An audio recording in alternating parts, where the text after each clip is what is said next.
From Ellie's spot in the backyard, where she was hanging a quilt on the clothesline, she could see her twin trudging home from Jack Herr's burial service.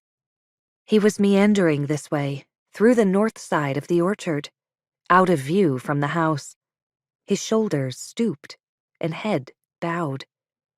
The sight of him made her sad. Evan's carrying a weight of sorrow, she thought, her heart soft toward him.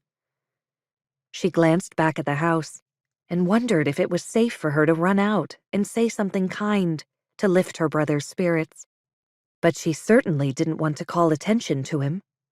Only a few minutes ago, she'd heard a car in the near distance, and still up in her sewing room, Mom might have heard it too. No doubt Evan had traveled to and from Carlisle with one of the English neighbor boys.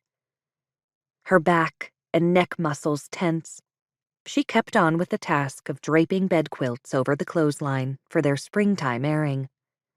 She wished Evan would glance up, so she could at least wave or give him a thoughtful smile. But he proceeded to slog toward the yard, eyes on the ground. My poor brother. Evan turned toward the barn, and Ellie inhaled with relief.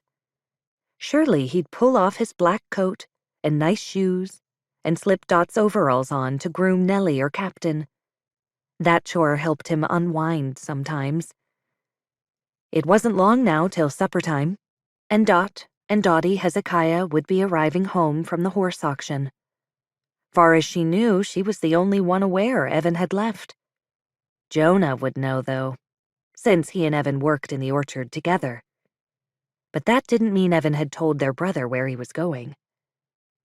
She slipped off to the stable and found Evan sitting on a three-legged stool in the farthest corner from the stable door, leaning forward, hands covering his face.